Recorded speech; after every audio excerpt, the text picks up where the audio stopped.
Guys, आप लोगों ने बहुत सारी मूवीज में समुद्री डाकुओं को अपनी एक आंख पे काली पट्टी बांधे देखा होगा और हम ज्यादातर लोग यही सोचते हैं कि उनकी आंख फूटी हुई होगी, शायद इस वजह से उन्होंने काली पट्टी बांध रखी होगी, है ना। लेकिन ऐसा नहीं होता, वो उनका नाइट विजन का जुगाड़ होता है। एक्चुअली बहुत बार डाकुओं को लड़ते लड़ते जहाज के डेक में जाना पड़ता है और वहां पर बहुत ज्यादा अंधेरा होता है और हमें यह भी पता है कि उजाले से अंधेरे में जाने पर हमारी आंखों को एडजस्ट करने में समय लगता है। उसी एडजस्ट करने में लगने वाले समय को कम करने के लिए वो अपनी एक आंख पे काली पट्टी बांधते हैं ताकि जैसे वो अंधेरे में जाएं उसे हटाएं और उन्हें अंधेरे में दिखाई देना शुरू हो जाए। क्या आपको इसके पहले तक इफेक्ट पता था? और अगर नहीं पता था तो चैट सेक्शन में लिखना मत भूलिएगा। एक बंदा पुलिस स्टेशन में अपने बेल पेपर पे साइन करने के बाद भागते हुए एक ब्रोकरेज फर्म में पहुंचा जहां पर आधे घंटे बाद उसका इंटरव्यू था। पुलिस उसे इसलिए पकड़ के लेकर गई थी क्योंकि वो पार्किंग टिकट्स के पैसे नहीं दे पाया था। अब क्योंकि आधे घंटे बाद ही उसका इंटरव्यू था तो वो कपड़े भी चेंज नहीं कर पाया। कपड़ों पे पेंट लगे हुए थे और बहुत ही गंदे थे। जब इंटरव्यू ने उसकी मार्कशीट देखी तो मार्क्स भी बहुत कम थे, लेकिन उसके बावजूद भी उसने इंटरव्यू क्रैक कर लिया। जानते हैं क्यों? ये क्रिस गार्नर की घटना है और ये सच्ची है। ध्यान से सुनिएगा, उसके आंसर की वजह से उसका सिलेक्शन हुआ। उसने कहा कि सर, मैं इस तरह का पर्सन हूं कि अगर मैं किसी चीज का आंसर नहीं जानता होऊंगा तो मैं आपसे कहूंगा कि मैं नहीं जानता हूं, लेकिन मैं ये जरूर जानता हूं कि उसका आंसर ढूंढना कैसे है। गाइस, लाइफ में बहुत सारे ऐसी चीजें हैं जो आप नहीं जानते, लेकिन अगर आप ये जानते हो कि उसका जवाब कैसे ढूंढना है तो आप जिंदगी में कभी पीछे नहीं रहोगे। मुंबई में रहने वाले एक 13 साल के लड़के का अगले दिन मैथ्स का एग्जाम था। जब बुक ढूंढने गया तो पता लगा कि गलती से उसकी बुक मुंबई में रहने वाले अंकल के घर पे रह गई है। तो उसने पापा को कॉल किया और कहा कि क्या आप किसी लड़के को भिजवा कर बुक मंगवा देंगे?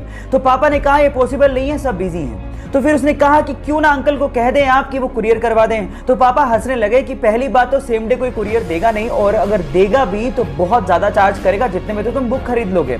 तो इसी प्रॉब्लम का सॉल्यूशन उसके दिमाग में आया। उसने सोचा कि क्यों ना एक स्टार्टअप शुरू किया जाए जो कि सेम डे पिकअप करे और सेम डे डिलीवरी करे और वो भी कम चार्जेस में। 8 महीने की मेहनत के बाद उसने एक कंपनी शुरू की और देखते ही देखते वो कंपनी करोड़ों की कंपनी बन गई। Yes, I am talking about papers and parcels and उस 13 साल के लड़के का नाम है तिलक मेहता। गाइस, यहां सीखने लायक बात यह है कि आइडियाज कभी भी उम्र के मोहताज नहीं होते।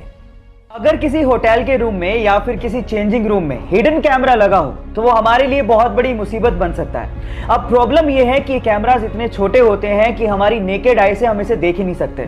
तो घबराइए मत गाइस, क्योंकि एक ऐसा पोर्टेबल डिवाइस आ गया है जो आप अपने साथ कैरी कर सकते हैं और जब आप होटल या फिर चेंजिंग रूम में जाएं तो इस पोर्टेबल डिवाइस को ऑन करके आप हिडन कैमरा को, चाहे वो कितना भी छोटा क्यों ना हो, उसे ढूंढ सकते हैं।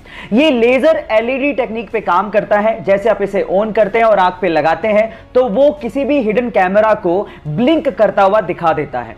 हिडन कैमरा चाहे ऑन हो या ऑफ, ये डिटेक्टर फिर भी उसे डिटेक्ट कर लेता है। इस टेक्नोलॉजी के बारे में जानकर आपको कैसा लगा चैट सेक्शन में लिखना मत भूलिएगा। गाइस, आप लोगों ने वीडियो बनाने के लिए या फिर वीडियो देखने के लिए स्मार्टफोन तो खरीदा होगा। कौन सी कंपनी का खरीदा है? ओप्पो का, वीवो का, रियलमी का या फिर वन प्लस का? अब आप लोग ये सोच रहे होंगे कि सारी कंपनियां डिफरेंट है, लेकिन आपको जान करके हैरानी होगी कि ये सारे स्मार्टफोन एक ही कंपनी ओन करती है जिसका नाम है BBK, जो कि चाइना की कंपनी है।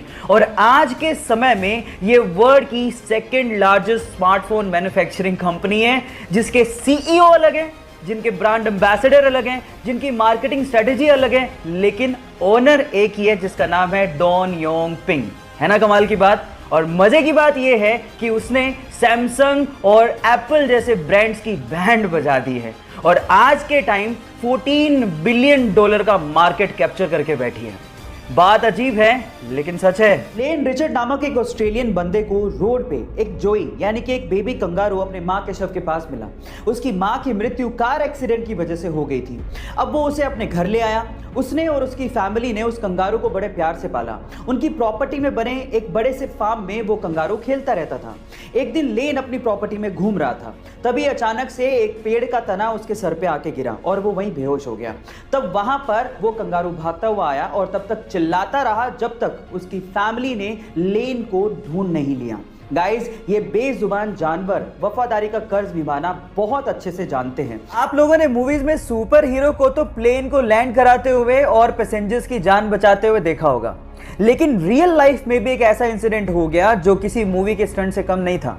ये बात है 2014 की, जब एक पैसेंजर प्लेन को लैंड करना था, लेकिन जैसे ही पायलट ने टायर्स को खोला तो आगे वाला टायर ढंग से खुला ही नहीं। अब अगर उसी सिचुएशन में वो लैंड करवाता तो पक्का कुछ ना कुछ बड़ा एक्सीडेंट होता, लेकिन इतने में होती है हमारे सुपर हीरो की एंट्री विद पिकअप। वो एक जीप लेके आता है और आगे के टायर को करवाता है लैंड अपनी जीप में, और फिर प्लेन ढंग से लैंड होता है। ये घटना किसी स्टंट से कम नहीं है। बहरहाल उसने अपनी जाबाजी से बहुत से पैसेंजर्स की जान बचाई, तो इस बंदे के लिए 1 लाइक तो बनता है।